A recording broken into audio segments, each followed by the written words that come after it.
खबर शामिल करते हैं हमारे डिस्ट्रिक्ट रिपोर्टर अदरीस अहमद से।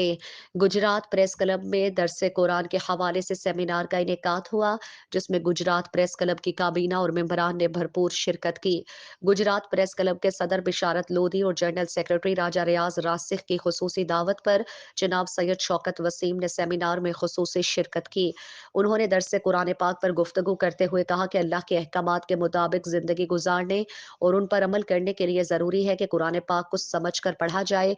उन्होंने कुरानी आयात का हवाला देते हुए कहा कि अल्लाह ताला ने बनी इसराइल को उनकी बदअहदियों और बदआमालियों की वजह से दुनिया पर उनको दी हुई फजीलत से माजूल करके इस शरफ पर मोहम्मद सल्लल्लाहु अलैहि वसल्लम की उम्मत को खैर उम्मत के मकाम पर फाइज कर दिया।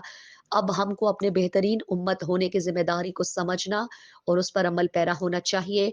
उसके लिए ज़रूरी है कि हम अल्लाह ताला के अहकामात को समझें, उन पर अमल करें और दूसरों तक ये अहकामात पहुँचाएँ। ये बात इस उम्मत की ज़िम्मेदारी में शामिल है।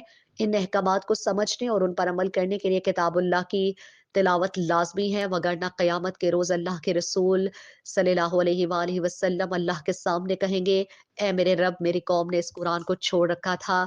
सेमिनार में शरीक मुअज़्ज़िज़ मेंबरान निहायत गौर और अदब से सर झुकाए अल्लाह ताला के अहकामात को सुनते रहे। आखिर में सदर गुजरात प्रेस क्लब और उनकी काबीना ने जनाब सैयद शौकत वसीम का दिली शुक्रिया अदा किया और उनको खिराज तहसीन पेश किया।